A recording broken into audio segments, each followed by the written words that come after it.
ಮುಖ್ಯಮಂತ್ರಿ ಸಿದ್ದರಾಮಯ್ಯನವರು ಮಂಡನೆ ಮಾಡಿದಂತಹ ದಾಖಲೆಯ 17ನೇ ಬಜೆಟ್ನಲ್ಲಿ ಯಾವೆಲ್ಲ ಇಲಾಖೆಗೆ ಯಾವೆಲ್ಲ ಯೋಜನೆಗಳಿಗಾಗಿ ಒಂದು ಅಲೋಕೇಶನ್ ಮಾಡಲಾಗಿದೆ ಅನ್ನೋದನ್ನು ಗಮನಿಸ್ತಾ ಹೋಗ್ತಾ ಇದ್ವಿ. ಸೊ ಇದೇ ಥರ ಪಶುಸಂಗೋಪನೆ ಇಲಾಖೆಗೆ ಈ ಒಂದು ಬಜೆಟ್ನಲ್ಲಿ ಸಿಕ್ಕಿದ್ದೇನು? ಸೊ ಭರಪೂರ ಕೊಡುಗೆಯನ್ನು ಪಶುಸಂಗೋಪನೆ ಇಲಾಖೆಗೆ ಈ ಒಂದು ಬಜೆಟ್ ನೀಡಿದೆ. ಬೆಳಗಾವಿ, ಕಲಬುರಗಿಯಲ್ಲಿ ಕುರಿ ಮೇಕೆ ಘಟಕವನ್ನು ಸ್ಥಾಪನೆ ಮಾಡಲಾಗುತ್ತೆ ಅಂತ ಹೇಳಿದ್ದಾರೆ.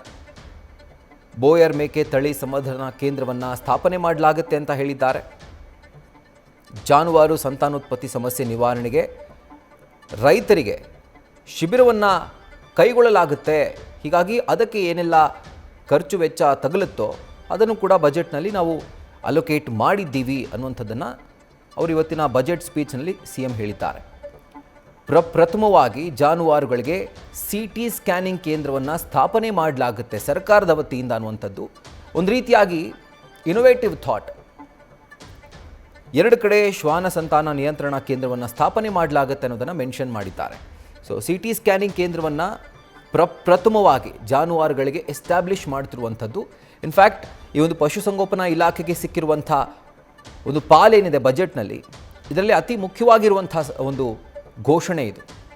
ಕಾರಣ ಏನು ಅಂತಂದರೆ, ಎಷ್ಟೋ ಪಶುಗಳಿಗೆ ಅಥವಾ ರಾಸುಗಳಿಗೆ ಸಮಸ್ಯೆಗಳು ಉಂಟಾದಂತಹ ಸಂದರ್ಭದಲ್ಲಿ ಮೇಲ್ನೋಟಕ್ಕೆ ಯಾವ ರೀತಿಯಾಗಿ ಒಂದು ಟ್ರೀಟ್ಮೆಂಟನ್ನು ಕೊಡ್ಬೋದು ಅಷ್ಟು ಮಾತ್ರ ಕೊಡ್ತಾ ಇದ್ರು. ಆದರೆ ಈಗ ಮನುಷ್ಯರಿಗೆ ಯಾವ ರೀತಿಯಾಗಿ CT ಸ್ಕ್ಯಾನ್ಗೆ ಬರೆದು ಕೊಡಲಾಗುತ್ತೋ ಹೆಚ್ಚಿನ ಒಂದು ಇನ್ಸ್ಪೆಕ್ಷನ್ಗಾಗಿ, ಅದೇ ಥರ ಒಂದು ಸಮಸ್ಯೆ ಬಂದಂತಹ ಸಂದರ್ಭದಲ್ಲಿ ಪಶುಗಳಿಗೂ ಕೂಡ CT ಸ್ಕ್ಯಾನ್ ವ್ಯವಸ್ಥೆಯನ್ನು, ಅಂದರೆ ಆ ಒಂದು ಕೇಂದ್ರವನ್ನು ಸರ್ಕಾರದ ವತಿಯಿಂದ ಸ್ಥಾಪನೆ ಮಾಡಿಕೊಡ್ತೀವಿ ಅನ್ನುವಂಥ ಮಾತನ್ನು CM ಸಿದ್ದರಾಮಯ್ಯನವರು ತಮ್ಮ ಬಜೆಟ್ ಸ್ಪೀಚ್ನಲ್ಲಿ ಹೇಳಿದ್ದಾರೆ.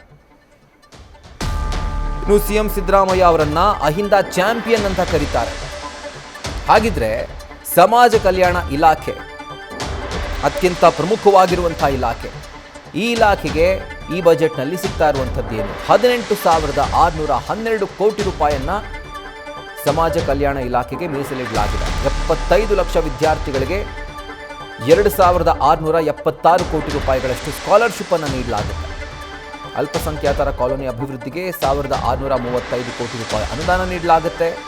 ST ಸಮುದಾಯಗಳ ಸಮಸ್ಯೆ ಆಲಿಸೋಕೆ ಪ್ರತ್ಯೇಕ ಆಯೋಗವನ್ನು ಸ್ಥಾಪನೆ ಮಾಡಲಾಗುತ್ತೆ. ಇನ್ನು 250 ಇಂಜಿನಿಯರಿಂಗ್ ಪದವೀಧರರಿಗೆ AI ತರಬೇತಿಗಾಗಿ 2 ಲಕ್ಷ ರೂಪಾಯಿ ಸಾಲವನ್ನು ಕೂಡ ಸರ್ಕಾರದ ವತಿಯಿಂದ ನೀಡಲಾಗುತ್ತೆ ಅನ್ನುವಂಥ ಮಾತನ್ನು ಬಜೆಟ್ನಲ್ಲಿ CM ಸಿದ್ದರಾಮಯ್ಯ ಉಲ್ಲೇಖ ಮಾಡಿದ್ದಾರೆ. 75 ಲಕ್ಷ ವಿದ್ಯಾರ್ಥಿಗಳಿಗೆ 2,676 ಕೋಟಿ ರೂಪಾಯಿಗಳಷ್ಟು ಸ್ಕಾಲರ್ಶಿಪ್ಪನ್ನು ನೀಡಲಿಕ್ಕೆ ಸರ್ಕಾರ ತೀರ್ಮಾನ ಮಾಡಿದೆ. ಇನ್ನು 2,231 ವಿದ್ಯಾರ್ಥಿಗಳಿಗೆ 389 ಕೋಟಿ ರೂಪಾಯಿಗಳಷ್ಟು ಶೈಕ್ಷಣಿಕ ಸಾಲವನ್ನು ನೀಡಲಾಗುತ್ತೆ ಅನ್ನೋದನ್ನು ಹೇಳಿದ್ದಾರೆ. ಸೊ ಈಗಾಗಲೇ ಆ ಲಿಸ್ಟ್ ಆಗಿದೆ, 2,231 ವಿದ್ಯಾರ್ಥಿಗಳು. ಸೊ ಇವರಿಗೆ ಸರಿಸುಮಾರು 389 ಕೋಟಿ ರೂಪಾಯಿಯಷ್ಟು ಶೈಕ್ಷಣಿಕ ಸಾಲವನ್ನು ನೀಡಲಾಗುತ್ತೆ ಅನ್ನುವಂಥದ್ದನ್ನು ಬಜೆಟ್ನಲ್ಲಿ ಅವರು ಉಲ್ಲೇಖ ಮಾಡಿದ್ದಾರೆ. ಇನ್ನು 18 ಲಕ್ಷ ವಿದ್ಯಾರ್ಥಿಗಳಿಗೆ 1,273 ಕೋಟಿ ರೂಪಾಯಿಗಳಷ್ಟು ಶುಲ್ಕವನ್ನು ಮರುಪಾವತಿ ಮಾಡಲಾಗುತ್ತೆ. ಸಮಾಜ ಕಲ್ಯಾಣ ಇಲಾಖೆಯ ವತಿಯಿಂದ ಈ ಒಂದು ಕ್ರಮವನ್ನು ಕೂಡ ಕೈಗೊಳ್ಳಲಾಗುತ್ತೆ ಅನ್ನುವಂಥದ್ದನ್ನು ಹೇಳಿದ್ದಾರೆ. ಸಮಾಜ ಕಲ್ಯಾಣ ಇಲಾಖೆಯ ಅಡಿಯಲ್ಲಿ ಬೌದ್ಧ ಅಭಿವೃದ್ಧಿ ನಿಗಮ ಸ್ಥಾಪನೆ ಮಾಡಲಾಗುತ್ತೆ. ಅರೆ ಅಲೆಮಾರಿ ಅಭಿವೃದ್ಧಿ ನಿಗಮಕ್ಕೆ 100 ಕೋಟಿ ರೂಪಾಯಿ ಅನುದಾನ ನೀಡಲಾಗುತ್ತೆ.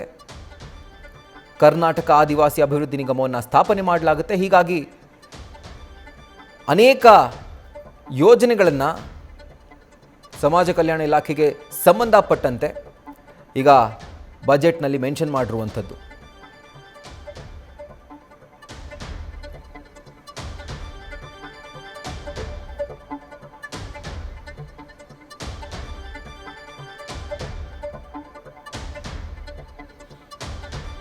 ಸೊ ಈ ಒಂದು ಬಜೆಟ್ನ ಅಳೆದೂ ತೂಗಿ ಒಂದು 30 ಹೈಲೈಟ್ಸ್ಗಳನ್ನು ನಾವು ಪಟ್ಟಿ ಮಾಡಿದ್ದೀವಿ.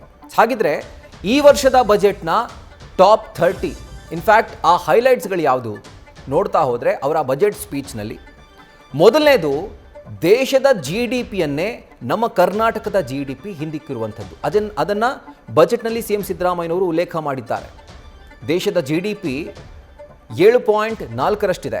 ಆದರೆ ಕರ್ನಾಟಕದಲ್ಲಿ GSDP ಅಂತ ಏನು ಕರಿತೀವಿ, ಸೊ ಅದು 8.1ರಷ್ಟು ದಾಖಲಾಗಿದೆ.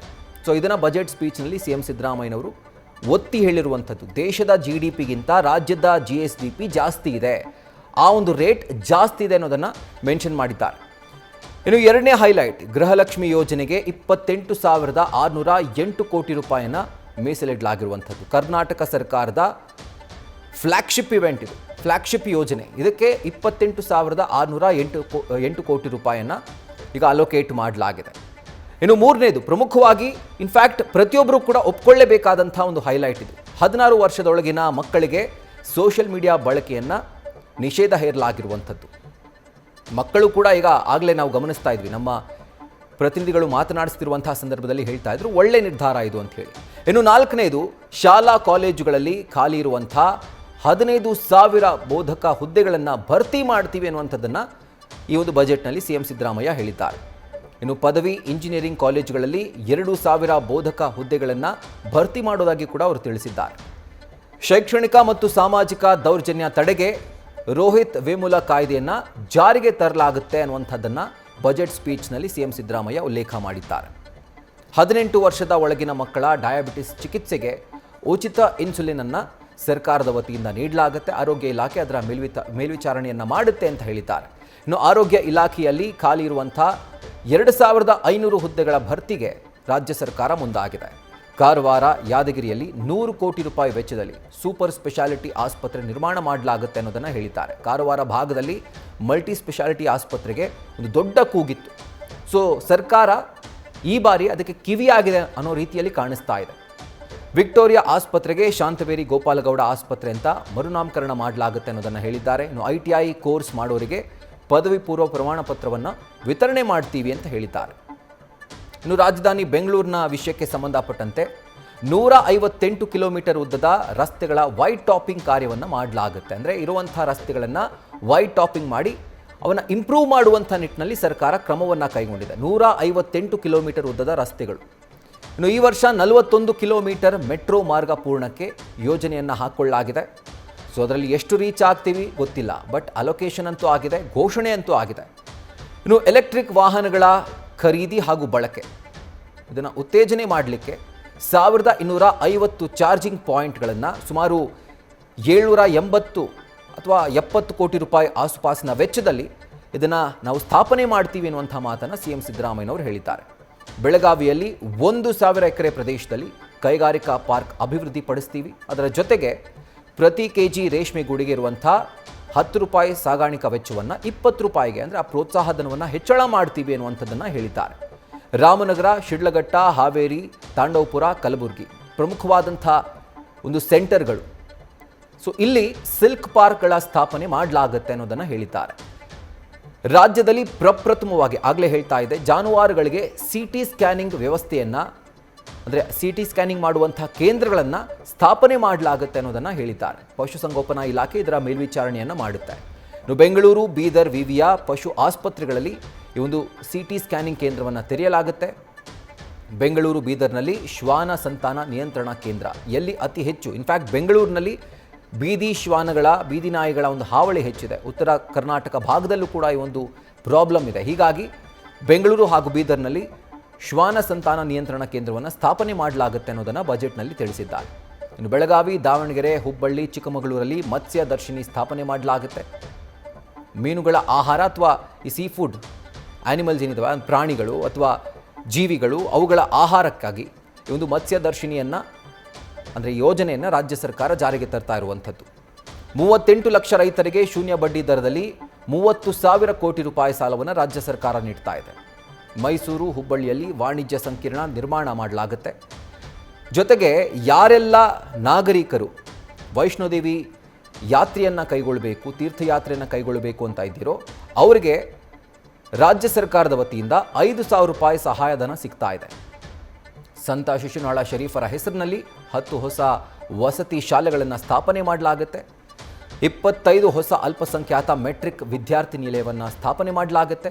50 ಸರ್ಕಾರಿ ಕಾಲೇಜುಗಳಲ್ಲಿ ಆಧುನಿಕ 10 AI ಪ್ರಯೋಗಾಲಯ, ಅಂದರೆ ಲ್ಯಾಬೊರೇಟರಿಗಳನ್ನು ಸ್ಥಾಪನೆ ಮಾಡಲಿಕ್ಕೆ ರಾಜ್ಯ ಸರ್ಕಾರ ಮುಂದಾಗಿದೆ. ಸಾರಿಗೆ ನೌಕರರ ವೇತನ ಬಾಕಿ ಪಾವತಿಗಾಗಿ 1,271 ಕೋಟಿ ರೂಪಾಯಿ ಮೀಸಲಿಡಲಾಗಿದೆ. ಇನ್ನು ಕೊರಟಗೆರೆ ತಾಲೂಕಿನ ವಡೇರಹಳ್ಳಿಯಲ್ಲಿ 12 TMC ಸಾಮರ್ಥ್ಯದ ಡ್ಯಾಮ್ ನಿರ್ಮಾಣ ಮಾಡ್ತೀವಿ ಅನ್ನುವಂಥದ್ದನ್ನು ಸಿಎಂ ಸಿದ್ದರಾಮಯ್ಯನವರು ಹೇಳಿದ್ದಾರೆ. ಮಹಿಳೆಯರಿಗೆ 1 ದಿನ ವೇತನ ಸಹಿತ ಋತುಚಕ್ರ ರಜೆಗೆ ಈಗ ಅವಕಾಶ ನೀಡಲಾಗಿದೆ. ಸೊ ಇದು ಘೋಷಣೆ ಆಗಿತ್ತು.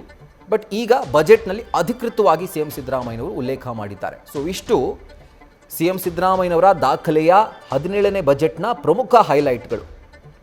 ಈಗ ಸದ್ಯಕ್ಕೆ ಈ ರಾಜ್ಯ ಸರ್ಕಾರದ 3ನೇ ವರ್ಷ ನಡೀತಾ ಇದೆ. ಸೊ ಯಾವುದೇ ಥರದ ಹೊಸ ಇನ್ಫ್ಯಾಕ್ಟ್ ಒಂದು ರೀತಿ ಇನ್ನೋವೇಟಿವ್ ಘೋಷಣೆಗಳಾಗಿಲ್ಲ, ಯೋಜನೆಗಳು ಘೋಷಣೆ ಆಗಿಲ್ಲ. ಅದರ ಬದಲಿಗೆ ಇರುವಂಥ ಯೋಜನೆಗಳನ್ನು ಒಂದು ರೀತಿಯಾಗಿ old wine in a new bottle ಅನ್ನೋ ರೀತಿಯಲ್ಲಿ ಸರಿದೂಗಿಸ್ಕೊಂಡು ಹೋಗುವಂಥ ಒಂದು ಬ್ಯಾಲೆನ್ಸ್ಡ್ ಬಜೆಟನ್ನು ಸಿ ಎಂ ಸಿದ್ದರಾಮಯ್ಯನವರು ಇವತ್ತು ಮಂಡಿಸಿರುವಂಥದ್ದು. ಸೊ ಈ ಒಂದು ಬಜೆಟ್ನ ಗಾತ್ರ 4,48,000 ಕೋಟಿ ರೂಪಾಯಿ. ಕಳೆದ ವರ್ಷಕ್ಕೆ ಕಂಪೇರ್ ಮಾಡಿದ್ರೆ ಸುಮಾರು 41,000 ಕೋಟಿ ರೂಪಾಯಿ ಹೆಚ್ಚಳವಾಗಿದೆ ಬಜೆಟ್ನ ಗಾತ್ರದಲ್ಲಿ. ಮುಂದಿನ ವರ್ಷ ಇದು ಇನ್ನಷ್ಟು ಆಗುವಂಥ, ಅಂದರೆ ಜಾಸ್ತಿ ಆಗುವಂಥ ಸಾಧ್ಯತೆ ಇದೆ ಅನ್ನೋದನ್ನು ಫಿನಾನ್ಷಿಯಲ್ ಎಕ್ಸ್ಪರ್ಟ್ಸ್ ತಮ್ಮ ಅಭಿಪ್ರಾಯವನ್ನು ವ್ಯಕ್ತಪಡಿಸ್ತಾ ಇದ್ದಾರೆ. ಸೊ ಎಲೆಕ್ಷನ್ಗೆ ಹತ್ತಿರ ಆಗ್ತಿದ್ದಂಗೆ ಈ ಬಜೆಟ್ನ ಗಾತ್ರ ಜೊತೆಗೆ ಯೋಜನೆಗಳ ಘೋಷಣೆಗಳು ಇನ್ನಷ್ಟು ತೀವ್ರವಾಗುತ್ತೆ ಎಲೆಕ್ಷನ್ ಇಯರ್ಗೆ ಹತ್ತಿರ ಆಗ್ತಿದ್ದಂಗೆ. ಬಟ್ ಈಗ ಸದ್ಯಕ್ಕೆ ರಾಜ್ಯ ಸರ್ಕಾರದ 3ನೇ ವರ್ಷ ಈ ಒಂದು ಆಡಳಿತ ಅವಧಿಯಲ್ಲಿ. ಸೊ ಹೀಗಾಗಿ ಸರಿದೂಗಿಸ್ಕೊಂಡು ಹೋಗುವಂಥ ಕೆಲಸವನ್ನು, ಆ ಬ್ಯಾಲೆನ್ಸಿಂಗ್ ಆ್ಯಕ್ಟನ್ನು ಸಿ ಎಂ ಸಿದ್ದರಾಮಯ್ಯ ಮಾಡಿದ್ದಾರೆ. ನ್ಯೂಸ್ ಫಸ್ಟ್ ನಿರ್ಭೀತಿಯಿಂದ ನಿಮ್ಮ ಪರವಾಗಿ.